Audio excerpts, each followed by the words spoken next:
Basement level vibes with another one, straight up blackness. Aye.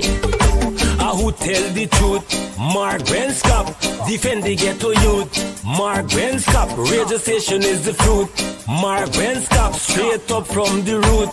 Mark Benskop, who tell the truth? Mark Benskop, defend the ghetto youth. Mark Benskop, radio station is the fruit. Mark Benskop, straight up from the root. Mark Benskop, I do it for the love, him not do it for no money. Straight up, him attack, educating everybody. Big up my friends and big up my family. Turn on the radio, catch the vibes, it's integrity. Straight up, Benskop stands for unity. One people, one nation, one destiny. Free up the truth in the air, even the blind can see. The deaf can hear, the dumb can talk, the cripple can walk. Boom. Who tell the truth? Mark Benskop, defend the ghetto youth. Mark Benskop, radio station is the fruit. Mark Benskop, straight up from the root. Mark Benskop, who tell the truth? Mark Benskop, defend the ghetto youth. Mark Benskop, radio station is the fruit. Mark Benskop, straight up from the root. Mark Benskop, we have to gather wrong, grab a seat and sit down, pay attention. Education, liberation, we have to stand strong. Benskop. Here don't look great. C.Q. Brown was only the second black man to ever hold that position, and he just got fired amid Trump's push to end programs promoting equality in the federal government. He will be replaced by retired three-star Air Force Lieutenant General Dan Payne. As I mentioned at the top of the show, we're following some breaking news this hour. Donald Trump has just fired General Charles Q. Brown, chairman of the Joint Chiefs of Staff, the country's senior most military official. That job is essentially the president's top military advisor, and it usually holds over as administrations change. That's typically what happened. I mean, Joe Biden kept Trump's Joint Chiefs Chairman Mark Milley until he stepped down at the end of 2023. Donald Trump decided to buck with that tradition, and I have to say the optics here don't look great. C.Q. Brown was only the second black man to ever hold that position, and he just got fired. Amid I can't take it no more. Can't take it no more. Imagine 18 hours of blackout and you're telling people progress.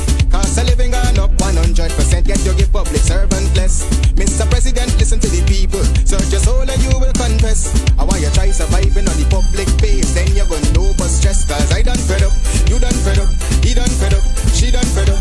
We done fed up. The people fed up. You're hiding corruption inside the cup. Look how we go set up. The people fed up.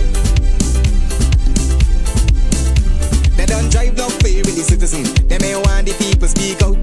Freedom of speech done gone inside the gutter. Knock off when you open your mouth. Discrimination in entertainment. And you're talking about one Guyana. When the Ministry of Culture keep the big shows. One set of girls and banner. Cause I done fed up. You done fed up. He done fed up. She done fed up. We done fed up. The people fed up. You're hiding corruption inside the cup. Look how we evil set up. The people fed up. Every picture you take and promise you make, everything you do is about clouds. Then you come into me for I shake your hand, there's nothing to smile about. Corruption inside every sector, but when it comes to them they send you. Try investigate efficiency, right? Go talk to Baratans too, cause I done fed up. You done fed up, he done fed up, she done fed up, we done fed up, the people fed up. You're hiding corruption inside the cup, look how we evil set up. The people fed up. I done fed up on the dirty water, low pressure, want scream and tell somebody. Imagine. All right, hey, good night. Welcome to Straight Up. My name is Mark Benskop. 37 minutes after 9 o'clock in Guyana, 37 minutes after 8 o'clock Eastern Standard Time. It's after midnight in London and the UK. Wherever you are, good night, good morning, good afternoon. Welcome to Straight Up. Let's get straight into tonight's program. Teacher robbed at gunpoint in Guyana. A teacher was robbed at Turkine today. And that teacher was robbed a total of what is it he was robbed? $250,000. Robberies in Guyana. And guess what? A GDF rank allegedly robbed of his motorcycle at gunpoint. Not a robbery in Guyana. This happened allegedly at Sophia. And it goes on and on and on. And then there's a body found today, in the Sussex Street Canal in the vicinity of Curtis and Campbell Streets in Alboystown. And the body was seen floating.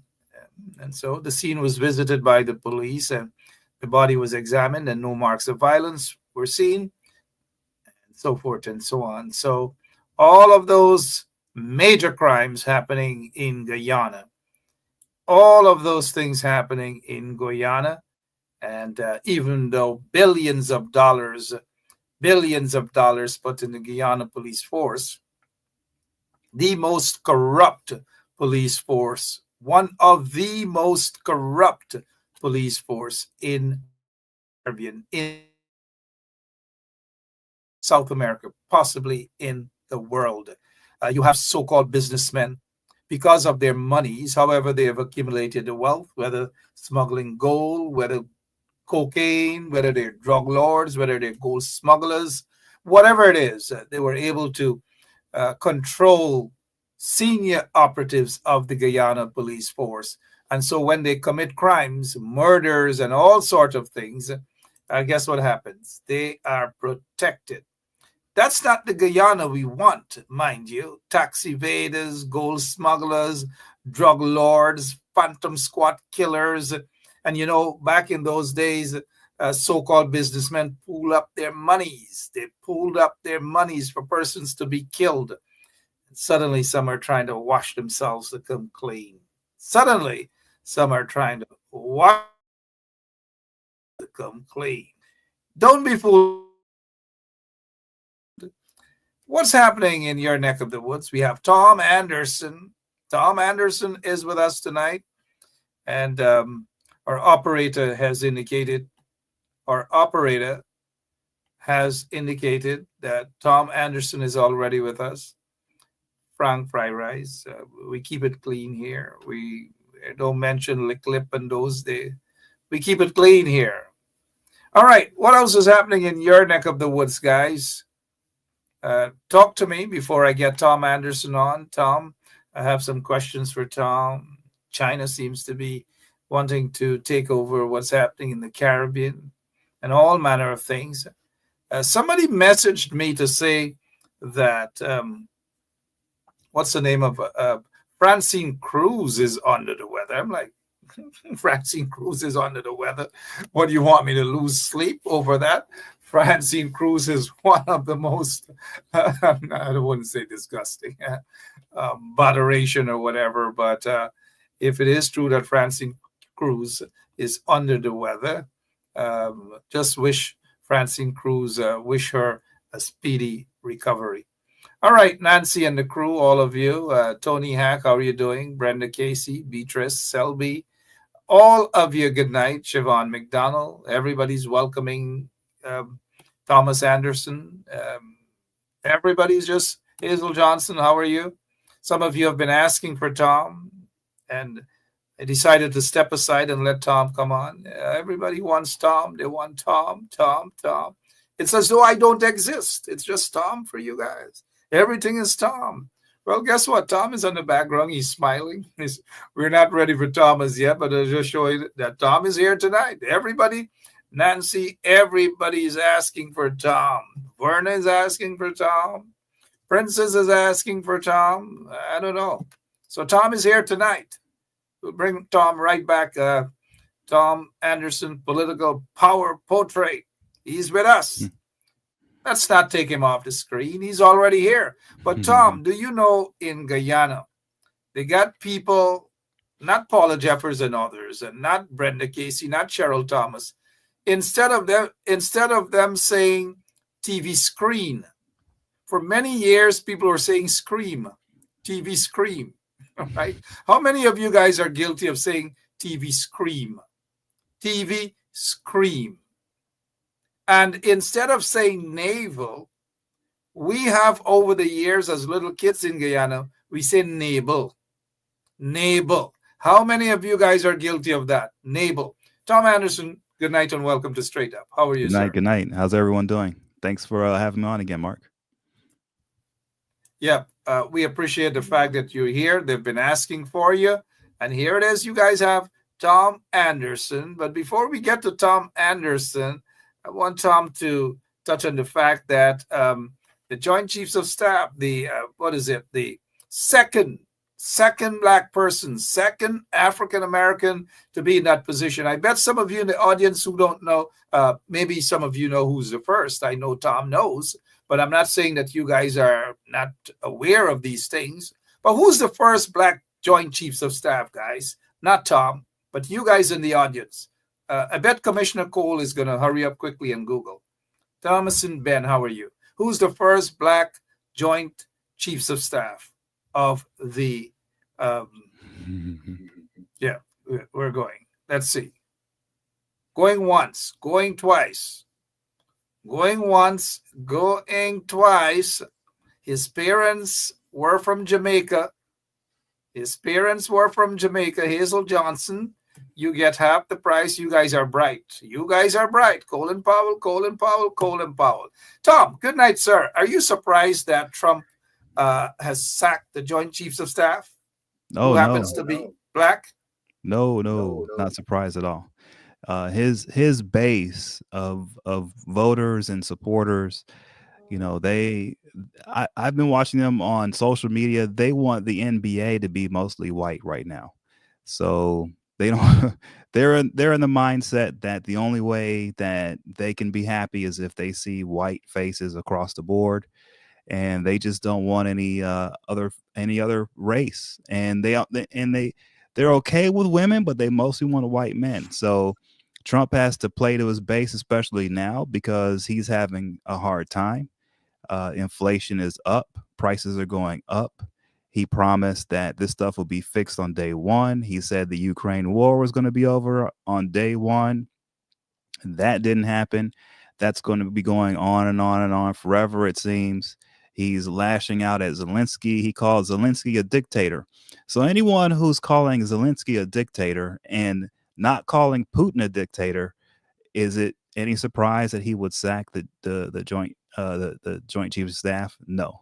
I mean, this is where he's going with it, and he's he's basically going to go through right now and continue on this road. And if you're a black face anywhere near a job that is publicly seen, you're probably going to be sacked, and that's just the reality of it all.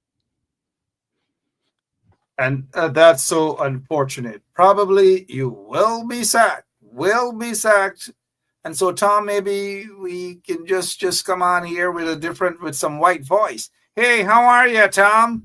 Can you talk to us? What's happening in your neck of the woods? I mean, look, this is no joke at all.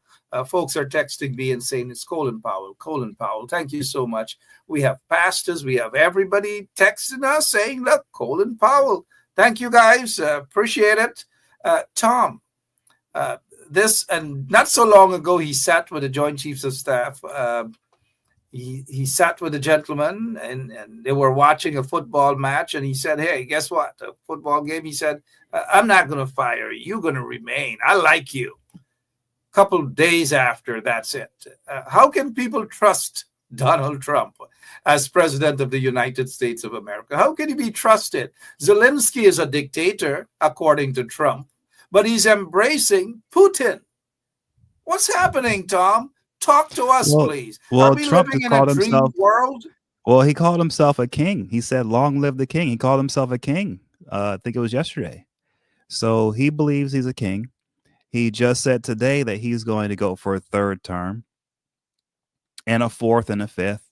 In his mind, he is going to be president for as long as America is around, and he's going to ride it out until it no longer exists, basically. And so that's the road he's on, and he's not changing from that road. That's where he's going, and he's going to pull out all the stops. And if you just have to look at his supporters flat out aren't interested at all in seeing people of color in any position of power anywhere. They will put And up if you with a look at guy the like Kash Patel. I'm sorry. yeah, if you look around, well, Patel probably thinks he's Caucasian, even though he's very Exactly. dark in Exactly. complexion. Exactly. Yeah, he's a black man, and he got how he got in there by 49, 51. Very Yep. slim, very Yes. slim. Yes. And There. so he's like the only person of color, and then you've got the HUD guy, and that's Well, the because hot guy. it has the word Yeah. urban in the title. So you have to have a black person over an agency that says urban with it. And that's just how he is. And that's just how it goes. And so everyone knows around the world that the only way you can get along with Donald Trump is if you put a white face out there and you have that white face saying good things to him all the time. That's what Putin does, right? Putin's a white face. Putin tells him good things. Zelensky's a white face, but Zelensky's like Jewish. And on top of that, Zelensky doesn't say good things all the time to Trump. So that's a problem. So he just wants to have, Trump wants a world, and Elon Musk is very similar too. They both want a world where they are never criticized, where they only get praised, where they only hear cheers and adulation, where they only hear yes men telling them how perfect they are 24 hours a day, 365 days a year, nonstop. And anyone who gets out of that mold gets attacked and fired. And that's just it. Unfortunately. Or you just basically, Tom said, you just got to be white. You got to look white. Folks, if you know where we can get some wigs, some blonde wigs, please let us know right here on 107. Oops. Did our operator? Tom, what's going on? And quite fitting, we have a Tom there. But Tom, what's going on with the mayor of New York City? The governor actually said, yeah, go ahead. What's happening? Well, here's what's interesting. That is, people should pay attention to this, right? Because if you really look at it closely, and if you know some of the information that I do, because I've been on top of this city politically now for like almost 15 years, a little more. What's happening is this, is you have to go back to something called the Great Migration. Okay. And that was back in like the 20s and 30s, where a lot of Black Americans fled southern states like South Carolina, Georgia, Alabama, and they went up to New York to get away from the Jim Crow laws of the South, to get away from the racism of the South. And when they went up to New York City, they formed labor unions, they formed political groups, and those groups put out guys like Adam Clayton Powell Jr. He has a street named after him in New York, right? You have people like Charlie Rangel, right? You have people like Mayor David Dinkins. And that political machine has just grown and grown in power to the point now where you can see Hakeem Jeffries is the Speaker of the House of Representatives. Mayor Adams is the mayor. You've got Letitia James, who's the Attorney General of the state. The Speaker, the head of the City Council is also a Black woman. So you have all this Black power in New York City, political power, and it's grown since the Great Migration. Okay. And so it's there, and it's the real deal. Now, the issue is that Trump has basically hijacked one of their key members, and that's Mayor Adams.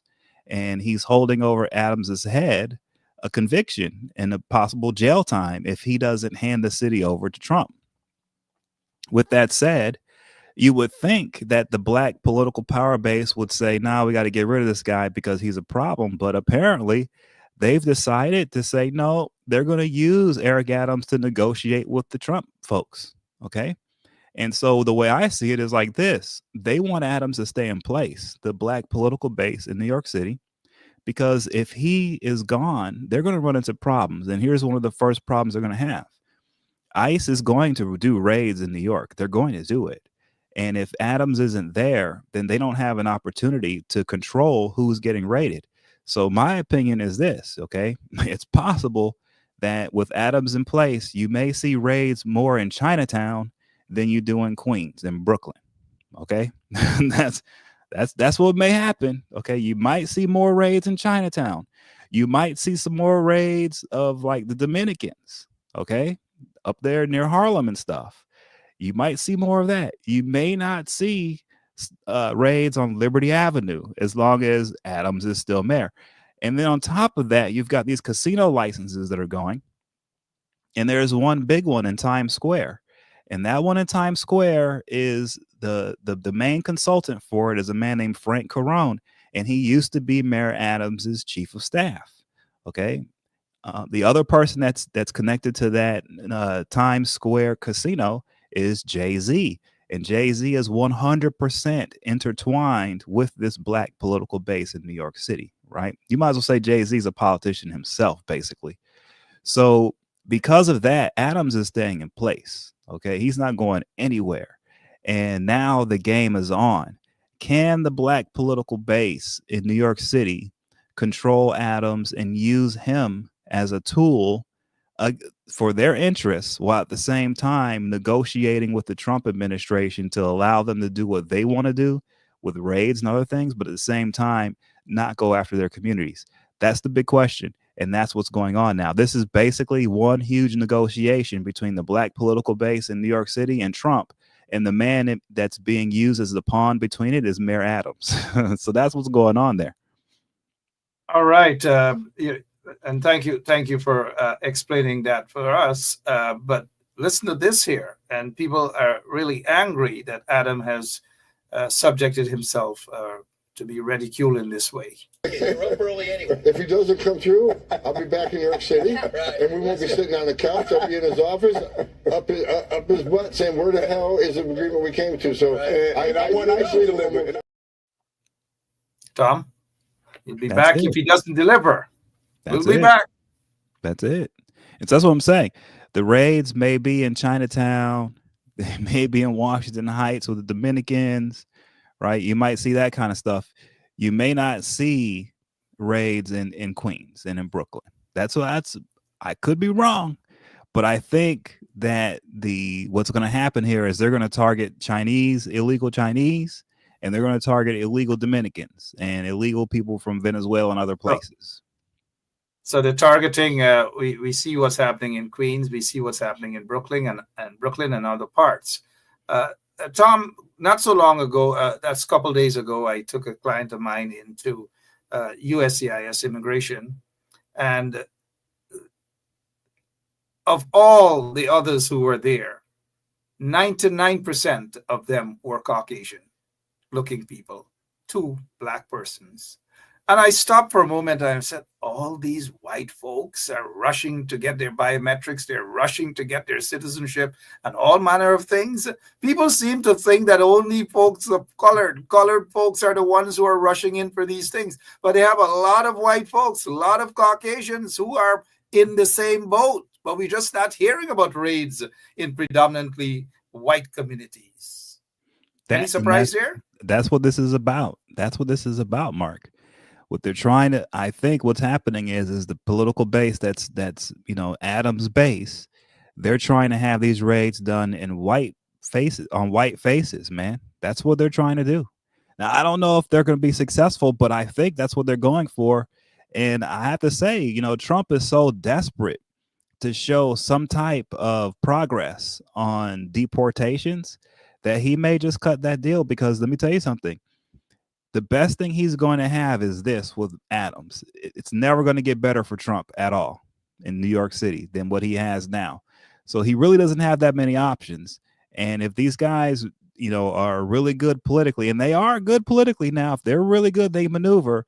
You could see a situation in New York City where a lot of the people being deported are white faces, which would be surprising in one sense, but in another, not so surprising. So that's what I think is going to be happening. All right, Tom Anderson here for us. Deportees are going to Guantanamo Bay. They're going all over different countries. We're hearing news that Guyana may accept at least about 10 to 15,000 of deportees from other countries. Tom, what's going through your mind? You're not surprised at that news, are you? No, I'm not surprised. I expected that. That's going to be something that the government of Guyana does to try to get in good graces with Trump. right? And so, yeah, I can see that. I can totally see that. Now, well, here's what's interesting. I don't know if anyone saw, but a Cuban migrant sent a package with white powder in it to the ICE office, and it got a security guard sick, and they had to evacuate the entire building. So that might be a hint as to who they're going to be going after, right? They may be going after Cubans. They may be going after Dominicans. They may be going after Venezuelans and others in South America and Central America. I don't know how much they're going to be going after people that are more in line with what you have with the Adams political base. I just don't know. I'd wonder, right? So, yeah, I'm not surprised at all. Not surprised at all. Good night, hey. Those of you who are now joining us, let's shift over to Guyana for a moment. We're not hearing anything from the police as it pertains to a police shooting last evening in that little community called Rassville. Little nice, beautiful area called Rassville. Tom, I want you to take a look, and we'll get Tom's take on what's happening there with police shooting again. Nothing strange to Tom. He's been following Guyana for over 15 years. Let's go to that tape, please, operator.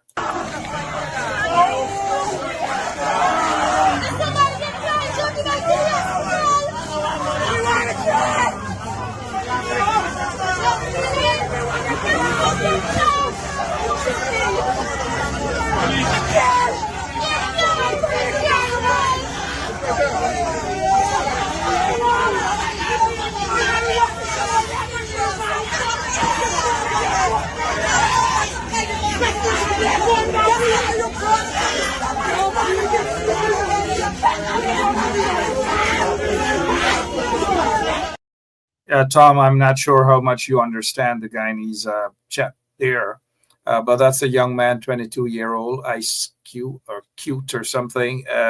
He was shot.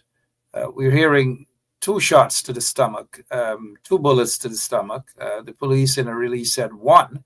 And according to the police statement, is that young man was wanted for all manner of robberies. I don't know, robberies on the West Coast, Berbice, robberies all over, just 22 years old. And that's usually the antics of the police whenever they shoot someone. I don't know how accurate they are with that report, though. But what is your take? According to the police, this guy opened fire on them. And one policeman jumped out of his vehicle and fired 1 shot straight into the stomach, and that was the end of it. I don't know. What's your take again on these sort of police brutalities? And yeah, unfortunately, and I've said this before, the problem right now in the nation of Guyana, and it's been this way for a long time, there isn't any structural integrity for any of the government agencies, right? There isn't even a structural integrity for the private sector either. So you have a situation where the police are acting more as the judge, the jury, and the executioner, instead of just being able to play their role, right? And then on top of that, they have on top of them corrupt politicians and corrupt bureaucrats, and so they're in a situation where they're basically running around with a target on their back, and at the same time, right, they have to keep some type of law and order, and they know that they don't have the backing of the government at all. They just don't. Okay, that's just the reality. Now, yes, the government's going to say, oh, it's fine when they shoot a black person. Okay, but if these police were to shoot someone that isn't black, you would see that there would be huge problems from the government there, from the PPP. They will not like that. So I see that person was black. I could see that the PPP probably are not going to care, that these police officers probably won't be punished for that if they did anything wrong. There isn't even a mechanism in place probably to investigate to see if they did anything wrong. So that's the unfortunate thing. And I don't understand why the opposition, I don't understand why the PPP aren't putting more infrastructure in place to ensure that these police are in a position where they're doing only their job, number one. And number two, that there's a situation where if anything happens where someone's shot, that a real investigation can happen, not just on the shooting, but on everything surrounding the shooting. Right now, it's impossible. There's no way to know who's doing what in that nation. There's no way to know who's right or who's wrong. The only thing that we do know is if that the person's wearing a uniform, a police uniform, and if they shoot someone who's black, the cop is probably going to be okay. That's all we do know. Other than that, it's who knows what's going to happen. And that's not a good situation for anyone in the nation. That's not good situation for anyone outside of Guyana looking in, right? So all of us, we look at the situation and we say, "Oh man, like that's not a place where we can do business. That's not a place where we can, bring our family for vacation because you never know what might happen to you. And if something happens to you, can you go to the police? Can you trust them? Maybe not. Probably not. Right? That's the case. And so when you have that type of reputation, when you're looking that way and you're the type of nation that Guyana is now, where the nation is resource rich and everyone knows it, and at the same time everyone's looking at the nation and saying, "Oh, not a safe place, not a good place." That's a huge problem. Okay. I don't know if the people in Guyana realize how big of a problem that is, but regardless of who's in charge and what party's not in charge and what party is in charge, it should be imperative to everyone in Guyana to make sure that there's an infrastructure in place so that everyone can be confident that when something happens, if it's violent, that it can be investigated and people can get to the truth of the matter and that it can be resolved the proper way. At this time, it's just not the case. Just not the case indeed. The police, people are calling for an independent investigation. Not even the media have been following much on what happened yesterday, the shooting of that youngster, that 22-year-old youngster. Don't tell me about what crimes that he is alleged to have committed. They have big ones in government, in politics in Guyana, business people who are 100 times more corrupt than that individual, businessmen who have been part and parcel of killings and killing squads and ordering killings, regardless of where. We know who those folks are. But Tom, as we shift away from that, Dr. David Hines mentioned the other day the way that the PPP regime is treating persons of African descent. He believes, and rightly so, that they are insulting African descent, giving them jobs such as cleaning gutters, cleaning drains, cleaning cemeteries, and using them as basically hitmen, so to speak. However, Dr. David Hines has described them, those persons of African descent, going over to the PPP and not being respected by the PPP. He basically called them lick bottom, or as we would say probably over here, butt, just licking butt. He calls them lick bottom, lick. In Guyana, they say the term for butt is T. And that is what Dr. David Hines said. The Ethnic Relations Commission right now, they're after David Hines, saying that he is dividing the country, instigating some sort of race situation. What is your take on his description of individuals who are allowing themselves to be used by the PPP regime, calling them lick bottom? Your take, sir. Well, I saw some people go after him too, right? And I saw a lot of back and forth on Dr. Hines all over the place over the past few days. And, the bottom line is you have a situation where people don't have options in Guyana, right? There aren't very many options. If you want to be successful in business, then you basically have to be lick bottom with the PPP. Like you have to be, whatever they say and do, you have to be okay with that. And you have to pretend like they're doing everything perfect. And if you do anything other than that, then you're going to have a hard time succeeding, right? And so when you have a situation like that, where everyone is being forced to have to, get along with people who are corrupt, get along with a government that isn't doing their job properly, get along with a government that isn't setting up an infrastructure so that the business environment is fair, that everyone is treated fair under the law. Like that's not a situation in Guyana where everyone's being treated fair under the law. What you have is a situation where if you do if you're looking the bottom of the PPP, then yeah, you're going to get all kinds of benefits. But if you don't do that, let's say you're doing everything right, you're raising your family, you're paying your taxes, you're doing everything right, you're a great member of your community, but you have some things to say, some criticisms to say about the PPP, they will shut you down, period, right? And so that has to end. We have to get to a point where you don't have one guy like Dr. Hines criticizing, and then he's coming under attack and everyone's running for cover. It should be a situation where people can speak their minds, people actually listen in the government and actually adjust. And instead of it being a back and forth of a he say, she say, and constant sort of like schoolyard fight, it was what's happening all the time. It's very low level schoolyard fight type thing. Instead of that, there should be a situation where people can speak honestly and that there is an avenue for real beneficial debate, and people are actually listening and things are actually changing. But if you look at what's happening, most of what's changing is on the surface. It looks like it's okay, it looks like things are good, but in reality, if you really look at the nuts and bolts of what's going on, the system itself isn't being changed to the benefit of the people. It's not being put in place so that everyone has a fair shot under the law. That's not what's going on there. Okay, what's happening instead is they're claiming that, oh, they're handing out checks and they've got all these opportunities to sign up for a house lot and sign up for this and sign up for that. But at the end of the day, what they're not doing is putting the time and effort in to ensure that everyone gets treated fairly no matter what. And I think that's what Dr. Hines was talking to. And he was saying, hey, you know what? Everyone's not being treated fairly here. Some people are being given a short end of the stick, and others are given all of the stick.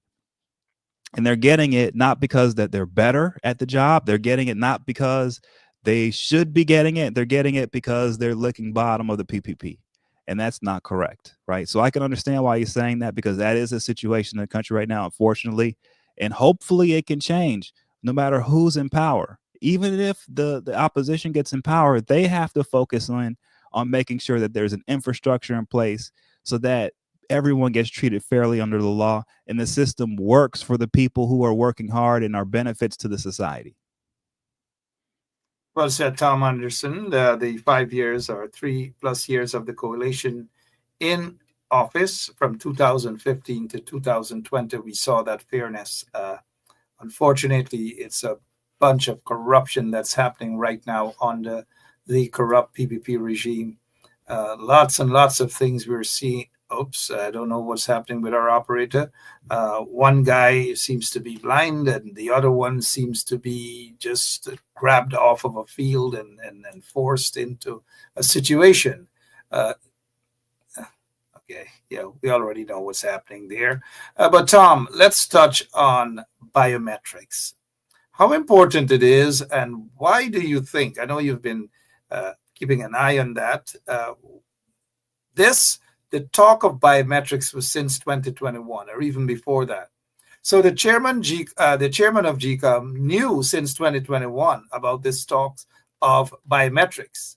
Yet she waited until the last moment during an elections year to say that it can't happen. But how important is biometrics for an elections, especially in Guyana? Well, I will say this: it's going to be hard, no matter what, to get an election that people can trust in Guyana. Okay, I'm not going to prejudge and say there can't be a fair election. No, but I'm going to say this: it's going to be hard to have a result that people will trust. Period. No matter which way it goes. Like, for example, if the PNC, let's say they win, right? You will hear the PPP, Jagdeo, Irfan Ali. You will hear them claim that it's fraudulent. That's what they'll say. They won't believe that they lost, right? And the other way around. So you have a problem now in the nation where there isn't a foundation set where the people can truly trust and believe in the results of an election. Okay, that doesn't exist. And so yes, biometrics would play a role, but at the end of the day, even that may not be enough to give the people confidence in the election results in the country. And so this is, to me, this is one of the biggest issues that faces Guyana. You cannot have a nation full of people that don't believe in the results of their elections and consider that to be a fair and just situation with government. You just can't, right? So this should be an emergency thing. This should be something that they're spending every dollar, every penny they can spend to get to the point where they can have some type of confidence in the results, no matter what they are. I pray for that, But unfortunately, the way it's going, I don't think anyone's going to have confidence with the result, no matter what happens. But I think people will still, and I got you. People are not confident with what's happening at GCOM. Allegations of corruption, serious corruption, allegations of corruption there at GCOM. The chairperson of GCOM is always siding with the PPP, never an independent take on things. And people are very concerned about that. You have a population of just about 750,000 people. And it has been that way, Tom, since I was a little boy, a very, very long time ago. A long, long time ago, the population was 750. My grandfather, who's now passed on from Dutch Suriname, he died somewhere in his 70s. And when he died in 1978 or 79, the population of Guyana was 750. My dad, who's still alive, when he was a little boy growing up, the population was 750,000. My mother, who's still alive, the population was 750,000. I have, well, I was going to say children. I have a child. I was born in Guyana, and the population was still 750,000. I say all of this to say is that for all that long, long decades upon decades, the population is still the same. Now, at GCOM, the voters' registration at GCOM is almost as close as the population, 650,000 plus people. People are of the view, and rightly so, that something isn't right at all. And hence the reason people are suspicious of the results. They are of the view that the PPP is setting the stage to rig the elections again. It's not as though they don't have a history of rigging. They rigged in 2006. They rigged or attempted to steal a seat in 2011. They attempted to do that in 2015 also, and we already know what played out in 2020. So don't you think that people do have reasons to be suspicious? And in order to move away a great so is biometrics. But trust me, Tom, it's going to be way better than the system they have right now. Maybe Sorry that I give you that long lecture. It may be. Look, I seriously believe that one thing like biometrics, it's not going to make a difference. It won't. I don't believe it will. I think you have to have fundamental change within the government itself, where you have to have redundancy. You have to have multiple layers working together to make sure that an election is pulled off in a way that people can trust, right? You just have to have it. And that's just not what's happening right now in Guyana, and it hasn't happened in a long time. And let's not just pick on Guyana, okay? Most countries around the world, I believe, are having election problems where the populations are not trusting America the results. too. That's America my point. too. Exactly. We've got the problem here too. So this isn't something that's unique to Guyana. And I'm telling you, biometrics isn't going to change it. I think this is a much bigger issue than people realize, okay? Because if you look around the world, man, I'm telling you, all around the world, people are not trusting election results. They aren't. If you go into Europe, you'll see that there are protests all day, all night and all day in nations like Georgia because they don't believe that the election results, which ended up putting Russians in there, Russian-backed candidates in office, they don't believe that was legit. And they're out there in the streets protesting, okay? And so you can look all around the world. People are not trusting elections. They're not, okay? And I think part of it is because there is foreign interference in all these nations, okay? There are outside actors coming in from the outside, and they're helping certain people inside of different nations all around the world rig elections, and it's leaving people really, really angry. We're setting up a situation around the world where you have populations all over the place that are beyond frustrated, and they're sick and tired of a situation where they can't be confident in the election results that are happening in their countries. And I don't blame them. This is an epidemic. Okay, so Guyana is not alone, but people in Guyana have to realize that you have to pressure your government to do everything possible, no matter who's in charge, to get a good and fair election in place, something that people can have confidence in. And you have to look around the world and realize this is not unique to Guyana. It's happening everywhere around the world. And so the only way that it can be fixed is if the people in the nation realize this is a situation, that this is a problem that we're all having, that people around the world are having. And if we don't focus in on it and demand that our government put boatloads of money and infrastructure into making it right, it's not going to be right. And if it's not right, it's going to hurt everybody in the nation, because like I was saying to you before, we've had a few conversations, Mark, since the last time I was on. But I've said this before.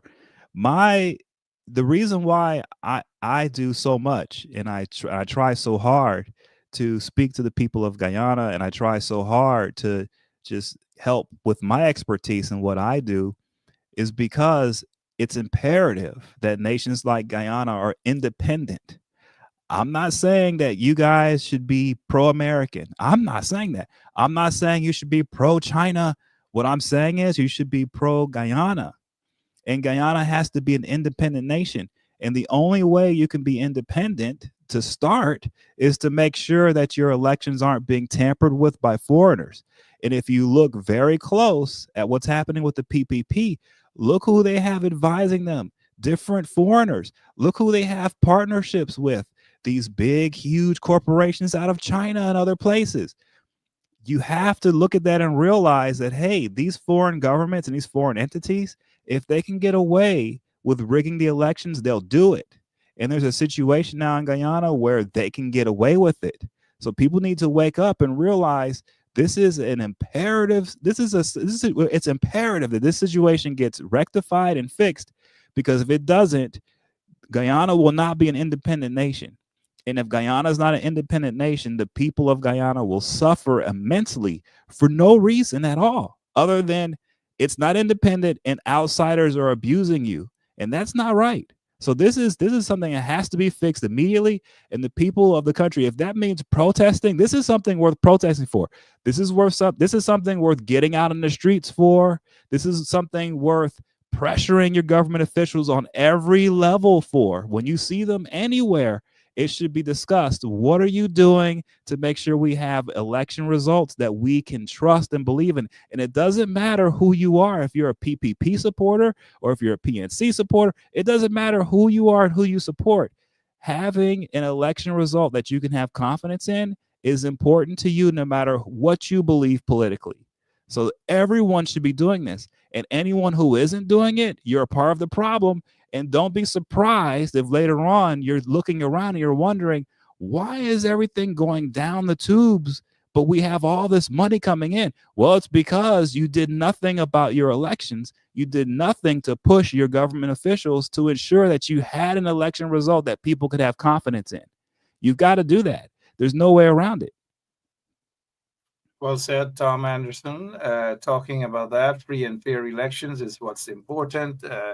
We noticed the Guyana Trades Union Congress is moving around. They're meeting with officials to discuss the issue of free and fair elections, of course, by way of biometrics. And so the Guyana Trades Union Congress is on a mission for that.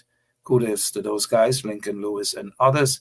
But I have a question, Tom, as it pertains to a lot of foreign influence in the elections, and they get to decide whether the elections is free or not. And recently, a guy who pronounced an American elections and was of the view, even after Biden won the elections, that Trump would be sworn in for a second term, even after Biden won the elections. Here's what he said. Hi. Is the State Department currently preparing to engage with the Biden transition team? And if not, at what point does a delay hamper a smooth transition or pose a risk to national security? There will be a smooth transition to a second Trump administration. ridiculous. Biden won the elections, but here it is, the then Secretary of State is saying that there will be a smooth transition to a second Trump administration. But that guy is back in Guyana. He recently was stripped of all his security details by Trump, not being seen by Trump anywhere close to them at all. But yet he is back in Guyana. Many folks, I saw some comments on social media, they're asking what's going on. Is there a business relationship between Mike Pompeo and the government of Guyana? I don't know, Tom. Have you been peeking in to see what's happening with Pompeo? I purposefully ignore this guy. I don't pay attention to him because if I look at him and I look at what he's doing, I'm probably going to see some things I don't want to see. Okay, so I don't even look at what he's doing. What I do know is this: he still has his security detail. It will still be with him into March, because the way that thing worked was it was like 60-day increments. So he still has that security detail where they're paying, I don't know, $20 million or whatever it is. They're paying millions and millions of dollars for this guy to have a security team. And that team is probably running all around the world doing all kinds of crazy stuff. Okay. So look, he's in Guyana. I've heard the rumors he's in Guyana. The PPP are welcoming him in. The reason why they're doing that is because they need to have some type of access to the Trump administration. Yes, Trump did not give Pompeo a position in his admin. That's true. It didn't happen. Okay. And I have some theories as to why that would be. But at the end of the day, Pompeo still has connections to this administration. He still knows who to call with certain issues and problems, and he can still pick up the phone, and he still has influence to make things happen within this administration, whether Trump knows about it or not. So he's over there because the PPP need access. They need access to the highest levels of government in the United States, and Mike Pompeo gives them that. Okay, so that's what that's all about. Now, why do they need access to the United States? They need access because they've got issues with oil. They've got ExxonMobil that they're dealing with. There's a lot of, they have to, the PPP, if they're not okay with this administration, then they're not going to be okay, period. So that this is strategic. They're bringing him in because they need this connection to this administration. That's what he brings to the table. And I don't know what he's working on behind the scenes. I don't know what he's up to. I purposely have not looked. But at the end of the day, I don't know how good it is for the people of Guyana as far as being an independent nation. I don't know, because I don't know if Mike Pompeo really cares about the people of Guyana. I doubt it. I really do. I think he cares about himself. I think he cares about the money in his pockets. I think he cares about power. I think he cares about influence. I highly doubt that he cares about the regular person in Guyana, the average citizen. And the reason why I doubt it is because I saw how he was operating here in the United States. And I'm going to tell you something.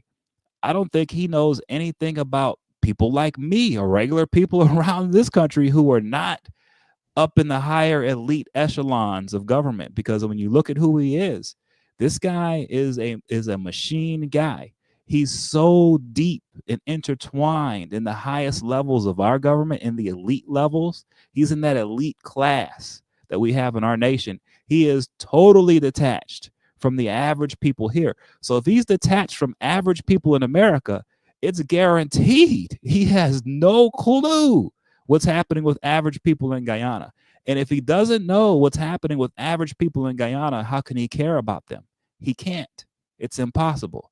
You'd be asking, it's like asking a dentist to do heart surgery. No matter how much money you pay that dentist, guess what he's going to do? You're going to go in with your heart needing surgery, and he's going to sit you in a chair. He's going to open your mouth, and he's going to do some cavities. Period. That's all you're going to get with a dentist. This guy, he doesn't know anything about regular people in the United States. So that means he knows nothing about regular people in Guyana.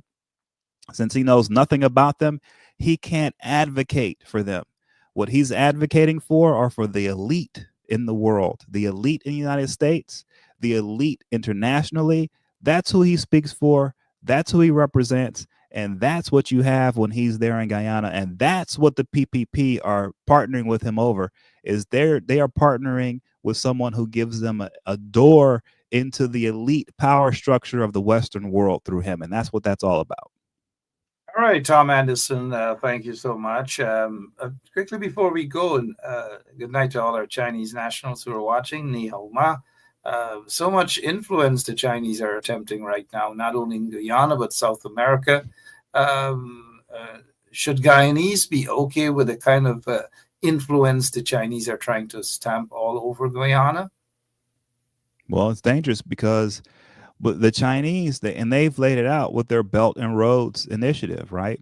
They have designs on the entire world to be able to access the resources, the raw natural resources in places deep in Guyana and deep in the Amazon jungle. They've set up ports in South America to be able to ship record amounts of natural resources out of the guts of the Amazon rainforest and into their hands and all over the world. And they're building all types of projects everywhere you look. And so I wrote about this not too long ago. They've partnered with the Ahmad family there in Guyana. They have, the Chinese government has put together a memorandum of understanding with the Sharif Construction Group to build a Belt and Road project that they want to have done in Guyana. That's fine. The problem is that China wants to be able to control Venezuela, Colombia, Panama, all of that. They want all of it, right? And so what will Guyana be for the Chinese government? It will be access to Venezuela through the back door, right? It will give them an opportunity to solidify their control economically over the region, because that's what they want to do. And I'm not saying that it's a bad thing. I'm not saying I'm anti-Chinese or anything like that. All I'm saying is that if you're a person in Guyana, it's guaranteed that Chinese interests are not your interests. I'm sorry, because whatever the Chinese need, it's for China. It's for the Chinese people. It is not for the people of Guyana. And I'm not saying that the people of Guyana should tell the Chinese to go away. I'm not saying that. What I'm saying is that the people of Guyana need to wake up and realize that if you don't have a strong government and you don't have a strong infrastructure inside your nation, what's going to happen is outsiders are going to take over all of what you have. And that's going to be the Chinese. That's going to be us, the Americans, whoever it is going to go in and abuse you. And so Tom, it's imperative that everyone there get things straight and get the system in line properly, so that the nation can be independent and they can get the benefits of Chinese investment without the drawbacks of them dominating you and putting you in a position where you get the short end of the stick while they get all the benefits. And some front companies who are fronting for the Chinese, I've seen some reports or some serious allegations about that as well. Not looking good at all. Tom? Look, I mean, I'll tell you what, look, Chinese investment is good. That's good. That's great. Everyone. Well, you mentioned Sharif Group of Company, which is a connection between Ed Ahmad and his brother Sharif and his nephew and all of these things. I don't know what's happening, Tom. Well, they have a contract with two of the biggest construction firms in China to build a high rise in Georgetown, but on top of that, other projects. And the main company that they have, that the Sharif Group of companies has a contract with, the Chinese company that is responsible for constructing many, many, many international Belt and Road projects for the Chinese government.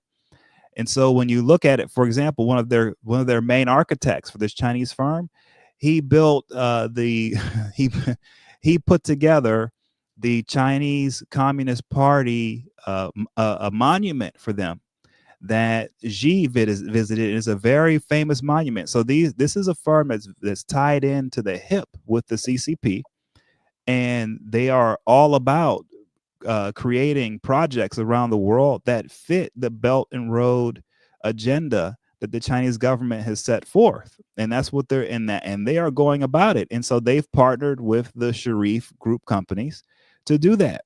Now, I'm not saying this is bad. I'm saying that's actually good that China is investing in Guyana. The problem, here's the problem. The problem is that this is more than just about investment, right? This is about power and influence. And what China wants to be able to control is the entire sector. They want to be able to control Venezuela. They want to be able to control Colombia. They want to be able to control the Panama Canal. They want all of that. Because if they've got control of that, then they can go into the Amazon rainforest and they can literally take everything out of there. Timber, gold, everything, rare earth metals, everything, lithium, you name it. And the problem is some of these countries like Guyana don't have strong government apparatus in place. So when they go in to extract the resources, what will they do? They will cut corners. Because here's the thing.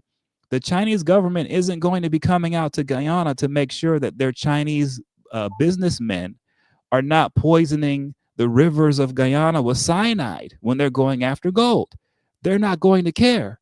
If their Chinese businessmen destroy the rivers of Guyana with cyanide, then that's the way they're going to see it is that's the fault of the people of Guyana. You should have known. You should have protected your land. It's not up to the Chinese to protect your land for you.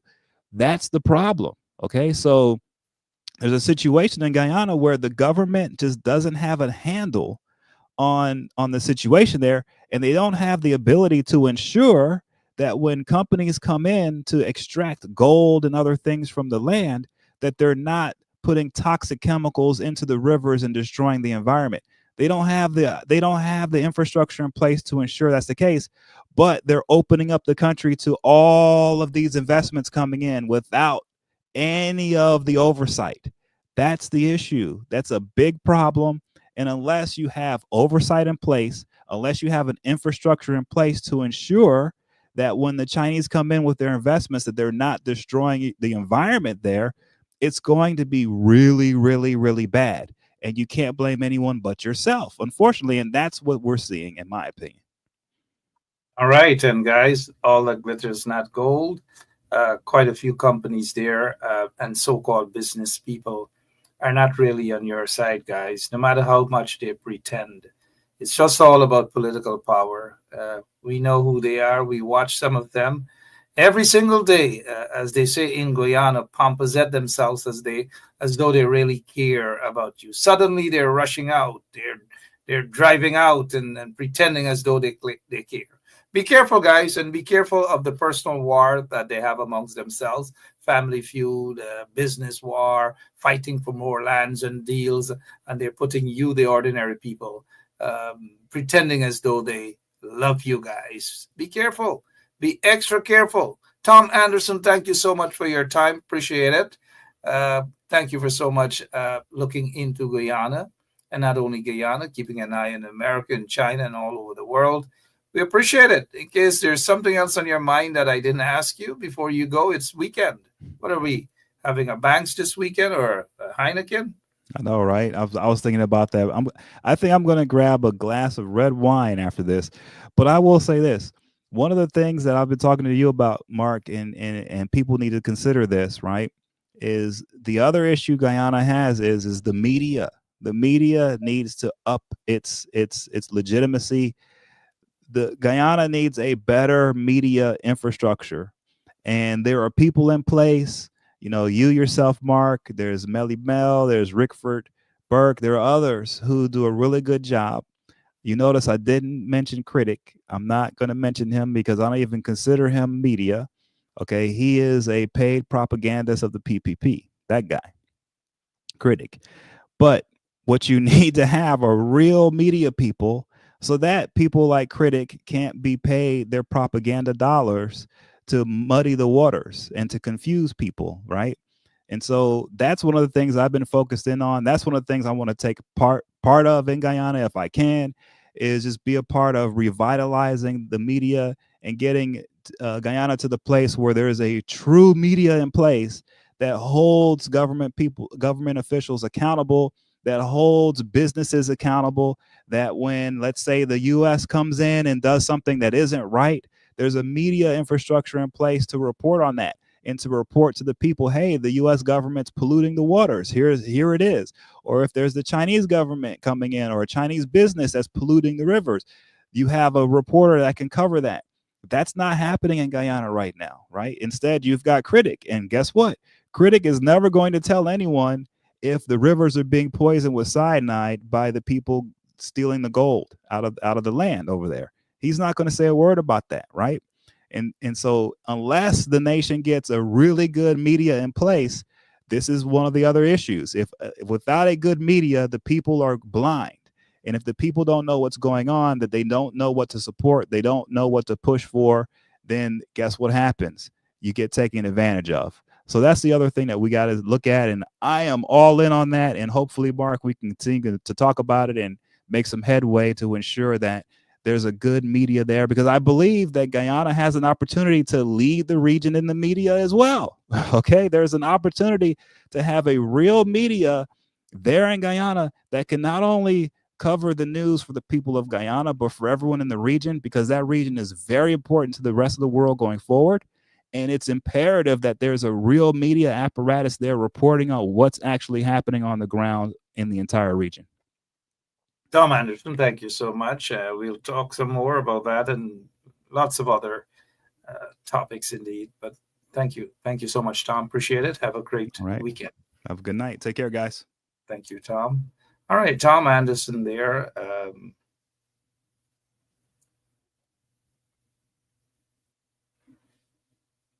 Okay, so just reading some of your comments there. And you know, I have this thing about mischievous individuals who pop up to create a quick diversion, and then we throw them in the trenches, right? Because we know who those individuals are. Don't worry about them. My Crapo alarm clock is clicking, tingling, tingling. They have a trench Crapo in the audience. We're keeping an eye on that individual, but take a look at this here. This is where Jack Dio does her stuff. And so I'm glad that at least this dummy, well, there are two of them on the screen, but Critic is showing us the entire settings. And this is the dance hall where Jack Dale goes, sit down, and does her thing. And so this Crapo from Melanie turned up, right? And link up with this other Crapo, but you can tell that the Crapo in the tie doesn't look comfortable at all. Oh, drained out. God in heaven knows what, but drained out, lost, subdued, captured from off the field. Captured. Sorry about that. I get a bit carried away there. Guys, have a great rest of the night. And have a safe weekend. I'll be back. I noticed some people say, they look at these, licky and licka, licky and licka, licky, licka, licky and licka. Absolutely no use. No usage at all. None whatsoever. Serve absolutely no purpose. But then again, there's an elections to be won. Hope the opposition, hope they're prepared. Hope they're prepared. All right, I'm out of here. God bless you. Have a great, like I've said, rest of the weekend. All of those folks in Brooklyn and in Connecticut and other parts of the U.S. who are watching us. Today, where I stopped by a couple of stores, got some photographs on Church Avenue in Queens. Gosh, it was a beautiful day. And thank you to all those folks in Brooklyn. I stopped by some places there, and the workers at the uniform store on Church Avenue, 56th Street. It is, yeah. Beautiful people. Gosh, I just love Brooklyn. Sorry about that. I got carried away for a moment. God bless you guys, and I'll be back not tomorrow. Wayne Caesar's going to be there tomorrow, 7 o'clock. Wayne Caesar with Over to You. But for now, I'm out of here. God bless you all. Until so long. There and fabricate that. Unless you say who the person is, I can't comment on anonymous people. Okay, well, let's talk about specific individuals. What is your relationship with Mr. Su Zhirong? Su? Oh, Su. My relationship, nothing. He's a tenant in my place, yeah. And he's a good friend of yours? I thought you come and telling you support, make sure to support me in the next election.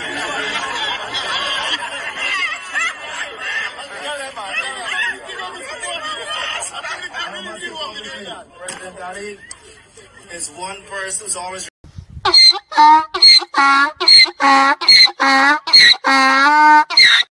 Yeah, my name is Jacinty Caldata Francis Vietnam, and since 1965 I become a voter, and I always place my ex next to the cup, and what they are doing today, I can't take it.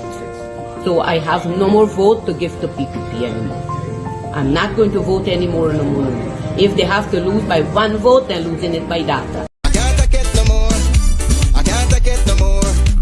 Can't take it no more. Imagine 18 hours of blackout, and you're telling people progress. Cost of living gone up 100%. Get your give public servant less. Mr. President, listen to the people. Search your soul and you will confess. I want you try surviving on the public base. Then you're gonna know but stress. Cause I done fed up. You done fed up. He done fed up. She done fed up. We done fed up. The people fed up. You're hiding corruption inside the cup. Look how evil set up. The people fed up. They done drive no fair with the citizen. They may want the people speak out. Freedom of speech done gone inside the gutter. Knock off when you open your mouth. Discrimination in entertainment, and you're talking about one Guyana. When the Ministry of Culture keep the big shows, one set of girls and banner. Cause I done fed up, you done fed up.